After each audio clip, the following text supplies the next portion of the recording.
Hello আর good morning and welcome back to my channel. তো চলুন আজকের দিনটা শুরু করা যাক। তো সকালে অনেক আগেই আমি উঠে পড়েছিলাম।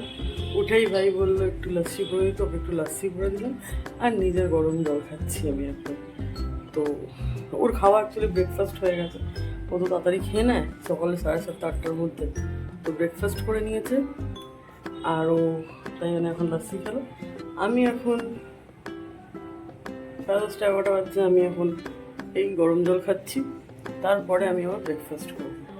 চলুন আবার দেখা হচ্ছে ব্রেকফাস্ট টাইমে। তো আমি বসে পড়েছি একটু কম্পিউটারে, বিকজ আমার আজকে কাজ বাকি ছিল। কালকে রাত্রে আমি কাজটা পুরো করিনি, পেন্ডিং রেখেছিলাম। তো ওটা আজকে আমি কমপ্লিট করবো, তাই জন্য কম্পিউটারের সামনে বসে আছি। ওখানেই শ্যুট করছি ওখান থেকে। তো কম্পিউটার সামনে বসে গেছি, 12টাও বেজে গেছে। তো মা আজকে তোমার করে এনে দিয়েছে আমার ব্রেকফাস্ট। তো ব্রেকফাস্টে আমি অ্যাকচুয়ালি লস্যি খাচ্ছি বলতে পারো। এটা দুধ আছে আর আমার প্রোটিন পাউডারটা আছে, ব্যাস এই দুটো জিনিসকে ব্লেন্ড করা একসাথে। আর লস্যি জিনিস মিষ্টি নুন এইসব থাকে, আমার এতে কিছু নেই। আমার এটা শুধু প্রোটিন পাউডার আর কার্ড আছে, ব্যাস এইটুকুনি। ঠিক আছে, চলুন আবার পরে দেখা হচ্ছে। এখনের জন্য এতটাই। তো আমি আবার আজকে চলে গেছিলাম কিচেনে রান্না করতে। করলা ভাজা, ঢ্যাঁড়স ভাজা আর একটা ডিমের ঝাল করার ছিল। তো আজকে বেশি শ্যুট করিনি, অল্প একটু ওই রান্নাবান্না যা করছিলাম একটু ছোটো ক্লিপিং নিয়েছি, বিকজ তার মধ্যেখানে আমার একটা পার্সেল চলে এসেছিলো। তারপর আর আমি শ্যুটই করিনি, আমি ভুলেই গেছি যে ক্যামেরা অন করতে ভুলে গেছি। যাই হোক, চলুন লাঞ্চ শেয়ার করে নিই। করলা ভাজা, কচু শাক, ভেন্ডি ভাজা, ডিমের ঝাল, রায়তা আর আছে হচ্ছে ডাল। এটা আজকে আমাদের লাঞ্চের মেনু।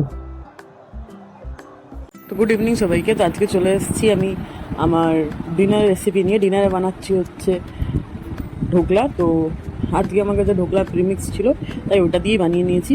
আদারওয়াইজ আমি বাড়িতে নর্মালি ইনস্ট্যান্ট ঢোকলা আমি বেসন দিয়েও বানাই। যেটা রেসিপি হচ্ছে, বেসনটাকে প্রথমে ছেড়ে নিতে হয়, বিকজ ওতে যেন মোটা মোটা বেসনের দানা না থাকে। তারপরে ওতে আদা গ্রেট করে দেয়, একটা পাতিলেবু দেওয়া হয়, একটু নুন দিতে হয়, একটুখানি হলুদ গুঁড়ো দিতে হয়, আর শুধু কালারের জন্য হলুদ গুঁড়োটা দিই আমরা। আর হচ্ছে অল্প একটু চিনি দেয়, আমরা চিনি দিই না ঘরে, গুড় দিই। ওটাকে ভালো করে মিক্স করে 5 মিনিট ওয়েট করি। 5 মিনিটের পর ওটার মধ্যে একটা ইনো দিয়ে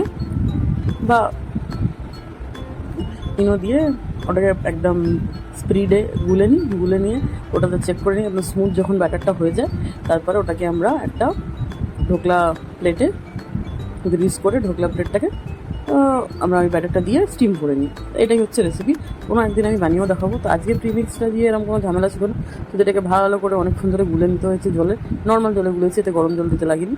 তো এই যে আমি তারপরে ঢোকলার প্লেটটাকে ভালো করে অয়েল দিয়ে গ্রিস করে নিয়েছি, আর তারপরে ওর মধ্যে পুরো ব্যাটারটাকে ঢেলে নিয়ে ওটাকে আবার স্টিমে বসিয়ে দিয়েছি। স্টিমে বসানোর কিছুক্ষণ মানে 10 মিনিট আমাদের ওয়েট করতে হয়। 10 মিনিটের মধ্যে ঢোকলাটা হয়ে যায়। তারপরে একটা তড়কা রেডি করে নিয়েছি। তেলের মধ্যে কাঁচা লঙ্কা দিয়েছি কেটে, আর ওর মধ্যে জিরে আর সর্ষে দিয়েছি। একটুখানি ওটা গরম হয়ে গেলেই যেই ফাটতে শুরু করে বন্ধ করে অল্প একটুখানি জল দিয়েছি। জলটা এই তরকাটা এই জন্য দেওয়া হয় যেন ও ঢোকলাটা গরম থাকতে যখন আমরা তরকাটা দিয়ে দিই, ঢোকলাটা ময়েশ্চারটা টেনে নেয়। নাহলে ঢোকলাটা তো বেসন দিয়ে তৈরি, আমাদের খুব ড্রাই লাগে। তো জলটা দেওয়া খুব ইম্পর্টেন্ট। তো good night, tata, bye bye. আজকের ভিডিও এখানে।